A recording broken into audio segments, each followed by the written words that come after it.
Well, today I'm inside. It's been raining for, I'd say, 3 days, like really hard. So I haven't been able to do any concrete pouring, and the weather's also dropped. So I think outside now it's maybe like 8. It's supposed to go nice this weekend, and on next week is supposed to looking good. So not hopefully, but realistically, that's probably my last chance to get a real big push in and get it done before it gets too cold. We may have the odd day, which will be fine if I've got little sections that need filling in, or I've missed a bit, or this little corner here, or that little corner that needs concrete. We'll have a day or two where it'll be nice weather in the next few months, but just getting a nice long week of good weather is probably going to be rare. So I've got to figure a way to get those forms in and get going really quickly next week, and hopefully get like 6 tons or 6 cubic meters, or at least close to most everything done next week. We'll see. Might be a painful week. Anyway, so today I'm just going to focus on filling in a hole behind me. The house is so cold. I think inside now it's around 12 or 13, which is chilly. I would have a jacket on, but it makes too much rustling noise, so I'm a bit cold right now. But the idea is, last year we had it open, and a lot of the rooms were hitting like 5 and 6 degrees. The first year we were here, even without those holes, we only heated 2 rooms, and it cost us close to $1,000 a month to heat 2 rooms because they're so big. There's no insulation. The windows are good, surprisingly, even though they're single pane. I mean, they could be better, but there's no drafts for most windows. There's a couple of them that aren't great. The one behind me actually is one that isn't great. And there's one in the living room that doesn't quite properly shut. But most of them, the wood is in amazing condition. The fit is just so awesome that we're probably not going to replace them. We may replace the glass with more of an acoustic glass, or like a double. You can get some really thin glass now. It's modern, but it's just really expensive. So that's probably way down the line. We'll cut out all the panels or all the individual pieces of glass and buy those, because it'll be almost the same price to replace the glass as it would be to buy some new ones. And we want to keep the old ones if we can, because they're pretty cool. And they fit so well, and there's like 0 rot or damage on many of them. So that's what we're planning for that. One thing we did, which may help some other people who've got a big drafty house like this, is, at least for now, we've installed curtains on the inside of all our doors that we wanted for the rooms we want to heat. And that's basically stopped the bills by a massive amount. Because we've got cats, we can't just keep the door shut. So we normally just have the doors open a crack, and then basically that thick fabric from the curtains basically keeps all the heat in. So this would be the bedroom, and then we've done the same thing with the living room. And we're going to probably do it in another area which has a really drafty section going out to the sunroom. So yeah, so today I'm going to fill that hole, which is the poop pipe going out of that room behind me. As I was going to say, it's going to be our laundry room. So behind me here will be the washer and dryer stacked with the connecting to the bathroom, which is on this side here. That'll be kind of the master, not the master, but the large bathroom for 2 of the bedrooms that are on this floor. And it'll have a tub in it, and it'll have a shower in it, and it'll have large sink, and it'll be a good sized bathroom, which is the plan anyways. So that'll be hooking into that pipe, which is part of the gray water pipe that I've been working on to go out and into the gray water capture system. So what I got to do is fill up these other holes. So I'm going to start with this one, and then I'm going to go into that bathroom and work on that bathroom to fill in those holes. At least get this side of it bricked up or stoned up. So I take big stones, preferably granite if I can find them. I've got so many stones that are of a good size, and use lime mortar to do that. And I'm just going to keep it back by about 1 centimeter or 2 from where the surface of the wall is. And then that way, when I get a better solution or at least start plastering with like a lime mortar or like a lime plaster, I'll figure out what to do with that and have lots of room to add to it. But yeah, so that's the plan for today, is to start on this and see what I can do. But right now, there's a whole bunch of junk, not junk, but the old sink and the old toilet. Anyone wants it, let me know, they can have it. It's pretty cool. It's from the 60s. I really kind of like the sink, but what are we going to do with it? We can't seem to find a reclaimed place or anything nearby that would actually be interested in taking it. If someone kind of wanted a retro cool house, they might take that sink, but toilet's just a toilet, right? But the sink's kind of cool. Bottom line, doing that, I'm gonna clean that out. There's a weird medicine cabinet kind of thing that hangs on the wall with electricity, just like a wire hanging down into it. So I'm gonna have to go and disconnect that wire from one of the boxes. Power goes out, completely out on the whole house. I don't mess around with electricity with anything on, which is why I'm doing it in the day. That'll be the first thing I do. And then I'm gonna remove that medicine cabinet just because I might as well do it while I'm here. And then I'm gonna remove all the bits and pieces in there. I'm gonna cut out a copper pipe that I'd already cut before, remove it properly. And then once all of that room's cleared out, and once I got that hole's there, we can see out the hole, I'll start filling it in properly. I've taken some of the tiles up in that room as well. You can see that there's like a tile, like an actual walking tile above another kind of clay brick tile thing that goes underneath, and that's the way they do the floors here. So I remove those, and eventually I'll put through air conditioning pipes and electricity and stuff under there. So I'm not going to worry about the floor for right now. This is just about getting the house a bit warmer because it's cold right now. Anyways, wish me luck. Let's take a look and see what kind of mess we have behind this electrical box up here.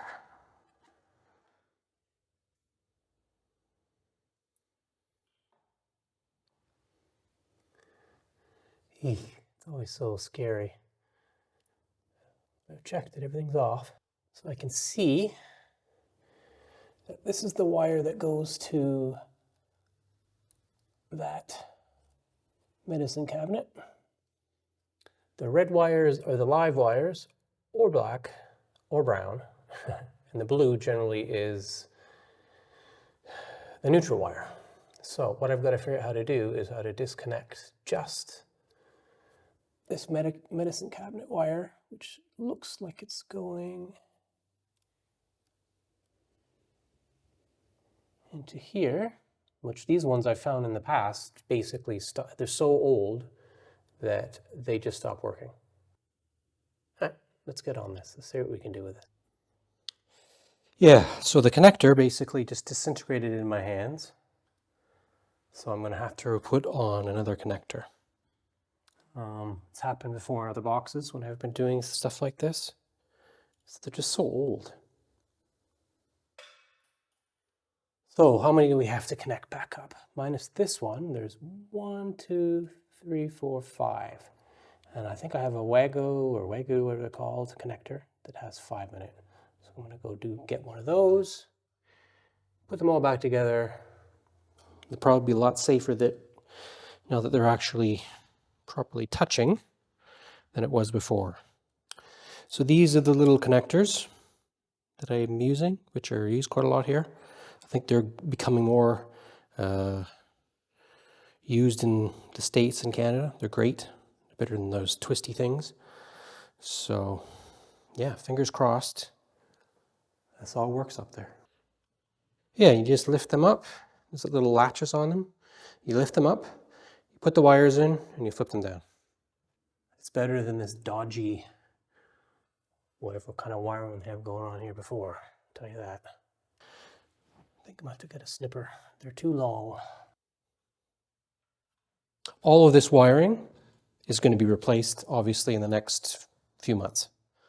So that's why I'm just kind of keeping things going until it all gets properly replaced. I'm just going to put the cover back on. This is all very temporary. I won't be doing these kind of boxes. I'm going to be in the wall, and this will be all wired properly with an electrician who knows what he's doing, as opposed to this. Maybe this is the way they did it in the 60s. I don't know. Let's see if it works. Should be fine.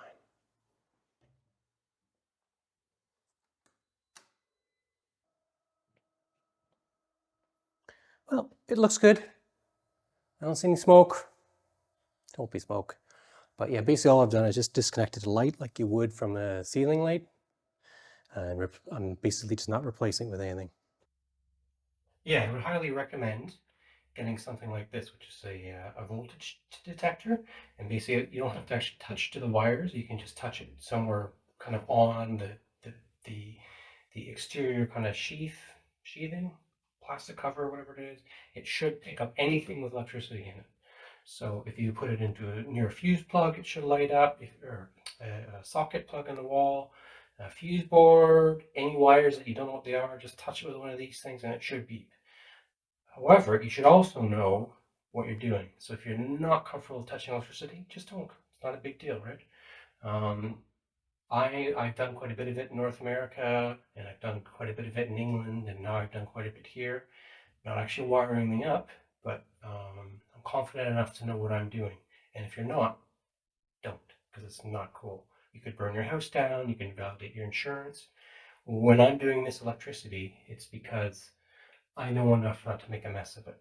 And when I'm done wiring this whole house up, I'm bringing an electrician in to check absolutely everything.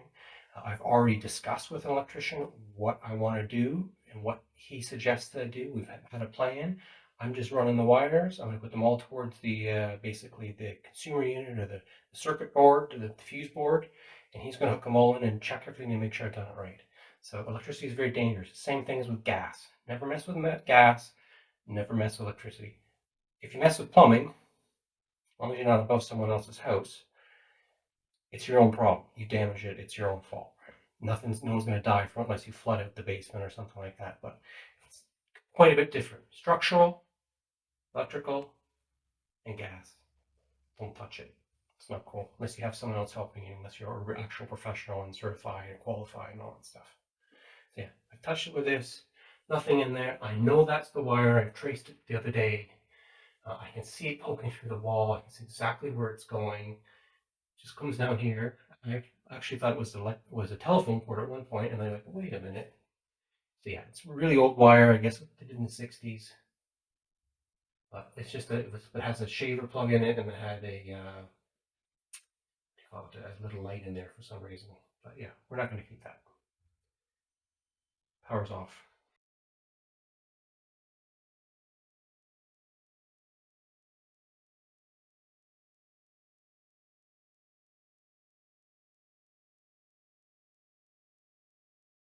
The next chore is to get rid of this copper pipe that runs down there and along and all the way across.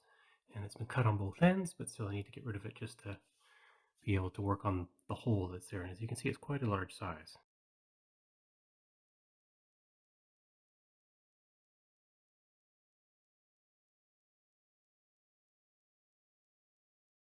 Basically, that's what we've done with this hole and most of the holes in here, is we bought some foam, and we've inserted foam last winter to keep some of the air from drifting through. It doesn't really insulate, but it just stops the moisture. We've jammed it up, but there's no snakes or anything crazy in here, or lizards. Don't hear anything. But yeah, we just basically stuffed them with that. And then there's a good size hole. You look at the size of my hand. It's a good size. So we got to fill that in this year. That's what my goal is right now. You can definitely see outside. You see my concrete being poured. See the green, the fountain. There you go. Yeah, that's what I'm trying to fill in. If you can feel how much cold air is whipping in here right now, just from that. So ideally what I want to do is get some stones in there today, if possible.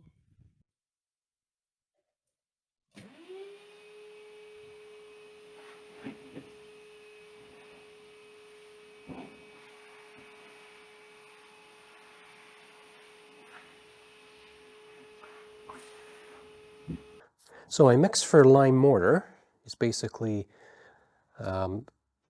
three sands and one lime. So yeah, I put 6 in this one, and I'm going to put 2 scoops of this, which is a 500 milliliter cup or a pint. So basically I'm putting 2 pints in here, and then of lime, and then I'm putting 6 pints of sand in. Some water until it gets to the right consistency that I like. everything I looked online, basically, everyone has kind of their own opinion on what to do with it. So I'm using this one. I think it's towards the stronger end. I don't mind using extra lime. It costs a little bit of money. I don't have a lot of pointing to do in this house at this point, so should be fine. I'm going to take this paddle mixer thing and slowly mix it in dry at first, and then add water. And I think it's another liter of water. I'm going to add it quite slowly, and if it's not the right consistency, I'll just change it.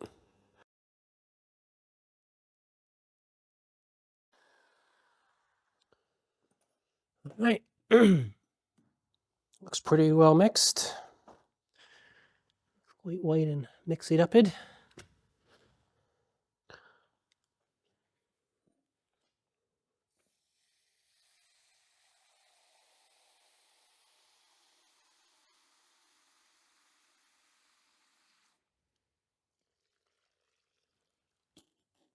Hopefully that's good. All right. It's in. Is that another half a liter / pint? Not runny. It just sticks. It's kind of fluffy and light.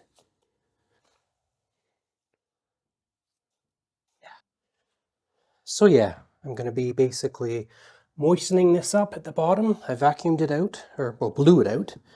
And then at the bottom of this hole, I'm going to be getting it a bit wet.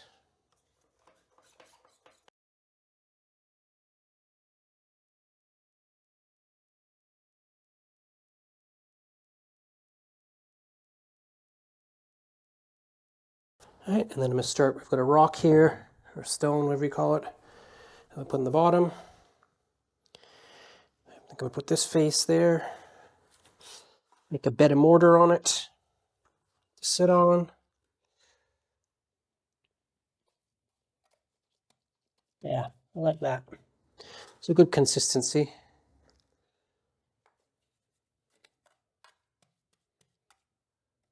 I'll just back in a bit. I'm not going to worry about the outside. I'm going to work on the outside probably tomorrow. So there's going to be kind of gaps at the back.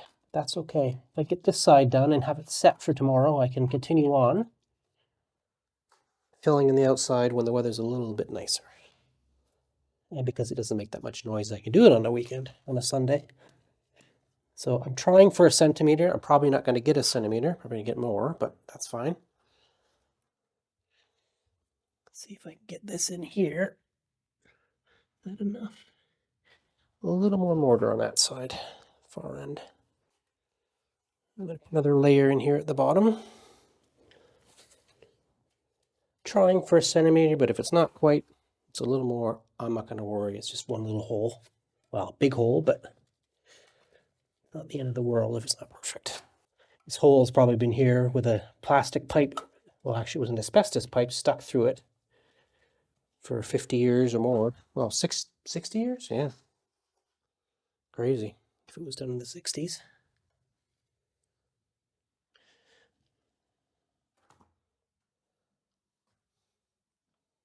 Yeah, so it's not the best, but it'll do. It's fine. It's a little deeper than I wanted, but as you can see on this section over here, the stones are quite a ways back from what they do. This is bulging out quite a bit, so I'm just trying to copy what they've done. It's mostly stone, a little bit of mortar. Hopefully that's all going to be fine. As long as it doesn't dry out too quickly, but because it's pretty warm out, or pretty cool out, it should take a while to dry. I might wet it every couple of days or something just to stop it from cracking. But yeah, pretty happy with that. Feel no draft, which is absolutely amazing for once. That's been 2 years that's been open.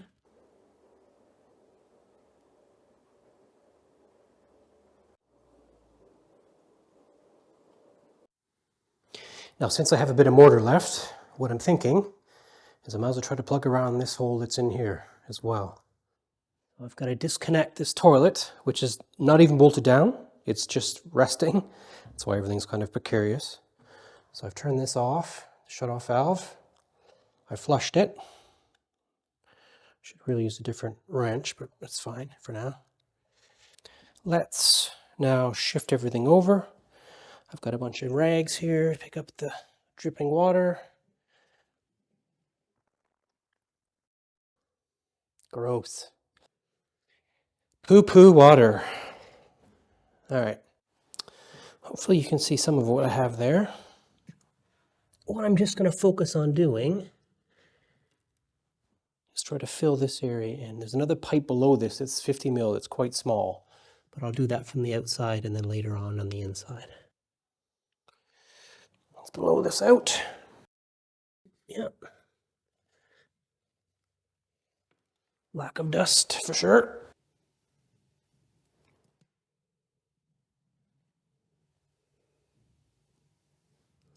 So that's what it looks like. And that black plastic is the outside. So I just wasn't worrying about really focusing on getting this section filled around here, even if it's just a few inches in, because then that'll keep the heat in a little bit, or at least stop the breeze coming in. And then when I get to the outside, I'll pack it all in. Should be able to, yeah. I'll put a bunch in there anyways, much as I can. Let's do it.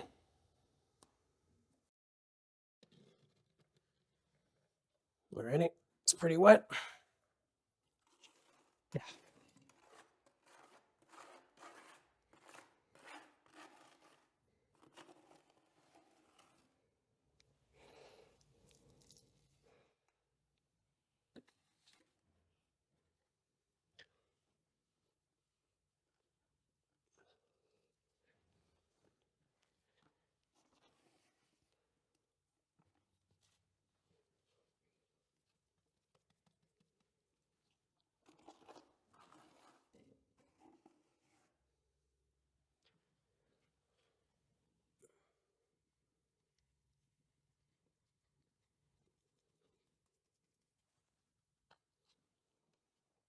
All right, I got a little pointy one.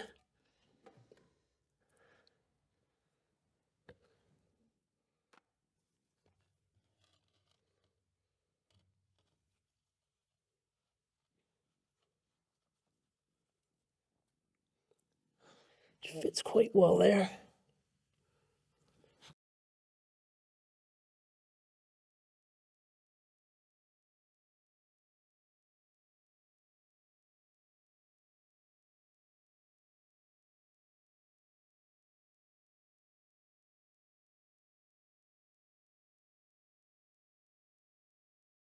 Good morning. It's the next day. I'm really happy with the way the mortar has worked out. So I filled the 2 top holes in the house, which is on this first floor. Yeah, it's worked out well. The drafts are just cut down in this house by a tremendous amount. You used to feel the wind kind of running down the stairs and stuff like that. So that's gone now, which is great. The temperature in the house has actually gone up a degree or 2, which is also amazing. So it's a great fix. I've still got 2 more holes, at least before winter hits, that I want to hit, and they're the ones on the ground. They're small holes inside. There's the one that kind of goes to the marble sink that's in the way to go the back of the house. There's a little sink in the hallway. I'm going to do that one. And then there's a hole where the sink used to be in the kitchen. I think it was a sink. We're not really sure what was there at that point, but it looks like it was a sink. So I've got to just do those. I'm going to actually do from the ground up and fill them all properly in. Not the rendering or the plaster or the rendering, I guess, that goes on the wall, but I'm going to do those probably in the next week or 2, depending on the weather. So if I can get a day that looks like it may rain, may not rain, that should be fine. But for my biggest focus has to be doing the concrete to get that finished up. So anyways, it's good result. And I hope you had a good weekend. And wish me luck next week on my concrete pour. It looks pretty good, but a bit suspect. So anyways, thanks for watching.